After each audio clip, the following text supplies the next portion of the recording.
Trump and his goons couldn't help but embarrass themselves all throughout the weekend. I mean, it was the gift that just kept on giving, which is probably the first time I've thought of Donald Trump and his goons that way.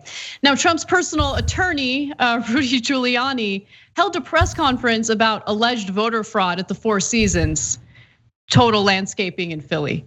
So this story is incredible.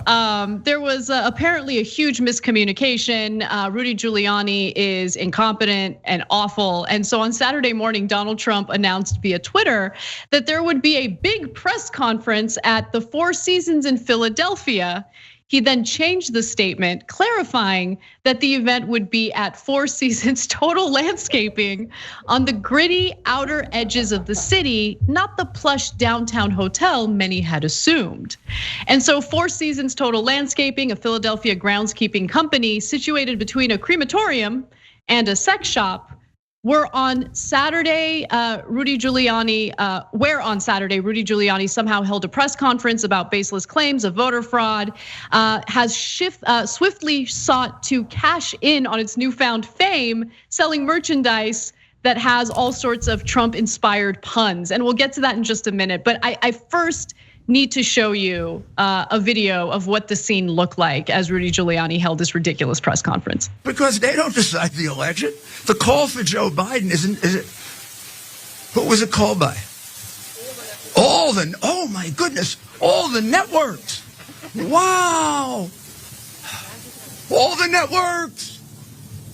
We have to forget about the law. Judges don't count.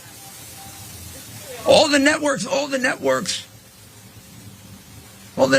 Biden was going to win by 10%. Gee, what happened? So it's still unclear what happened, but clearly Rudy Giuliani decided to book the wrong place to do this press conference, and Trump embarrassed himself by tweeting Four Seasons Philadelphia. Later, Four Seasons had to issue a tweet indicating that there would be no Trump-related event at their fine establishment. They said, to clarify, President Trump's press conference will not be held at the Four Seasons Hotel, Philadelphia. It will be held at Four Seasons Total Landscaping, no relation with the hotel. And it keeps getting better and better. Just to give you an idea of the kinds of merchandise Four Seasons Total Landscaping is now selling. They have Make America Rake Again. Red One sticker on sale on the company website on Monday. It also featured the phrase lawn and order. Oh, that's the stickers were selling for $5 each. Okay. Lawn and Order is almost as good as our You're Fired shirt on shoptyt.com. So, all right, first of all, there's nothing wrong with holding a press conference in front of a landscaping place, right? If that's where you're doing the vote counting, et cetera. But in this case, it was an obvious mistake. And I guess they couldn't get permission from the actual Four Seasons. But what's amusing about the Trump people is their insistence that they meant it. They're like, weren't you supposed to be at the hotel? And he's like, nope, always meant to do it next to Fantasy Island. The plane. But the Fantasy Island is what the sex shop is called. There it is, Fantasy Island, which doesn't really look like much of a fantasy, I'll be honest with you. It looks pretty similar to the crematorium across the street. Okay, so I loved their pretending that it wasn't a mistake, let alone the next guy that they brought up, Anna. They brought on some poll watchers who allegedly witnessed some fraud happening at the polls. One of those people is a registered sex offender, and his name is Darrell Brooks. Brooks was incarcerated in the 1990s on charges of sexual assault, lewdness, and endangering the welfare of a minor for exposing himself to two girls ages 7 and 11. QAnon. He was imprisoned for oh my God, I can't believe I didn't think about that. But yeah, I mean, it's just amazing how QAnon is like so overwhelmingly supportive of Donald Trump. They think Donald Trump is like the savior who's gonna actually do something about child sex trafficking. And then at the same time, you have this, I mean, you have so many different like sketchy individuals associated with the Trump campaign. But then you have this specific example of Darrell Brooks, who is a registered sex offender, served more than 3 years in prison as a result of what he did. He denies it. He thinks that it was all a setup. But regardless, he was convicted of these charges and served time in prison as a result of that. But no, we should listen to what he has to say about voter fraud. I'm sure he's a credible source. So let's get a load of all the different ironies involved in that.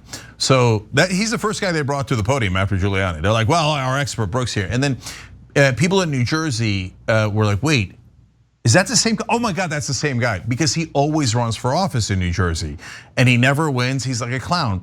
He keeps switching back and forth. He ran as a Libertarian candidate once, then as a Green Party candidate.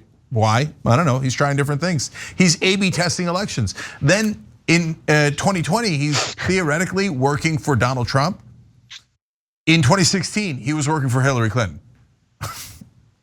He's just a Looney Tune guy. And so, but they didn't vet any of that. They didn't check his record at all. It's not that they hired him. You can make a mistake as you're hurrying in elections and you hired a wrong guy who's got a conviction from a long time ago or is a kook or whatever. No, you brought him to the podium, the first guy to speak at the conference with all of the media, with everybody watching. No, look, here we're gonna show you evidence of voter fraud. And here's our good friend Brooks to tell us he's a what? Oh my God, like, no homework, no preparation, nothing but incompetence. I'm surprised they didn't say that the polls were wrong at Fantasy Island, that the strippers were having problems with the polls. No, the other polls. Anyway, I don't know that Fantasy Island has strippers, but it didn't look like he could muster that up. But the last irony is the thing I blurted out as Anna was talking. The guys who are like QAnon, I mean, they're child molesters in the Democratic Party, it's outrageous. Let's bring on our own child molester to talk about it. They're unreal. Thanks for watching The Young Turks, really appreciate it. Another way to show support is through YouTube memberships. You'll get to interact with us more. There's live chat emojis, badges. You've got emojis of me, Anna, John, JR, so those are super fun. But you also get playback of our exclusive member-only shows and specials right after they air. So all of that, all you gotta do is click that join button right underneath the video. Thank you.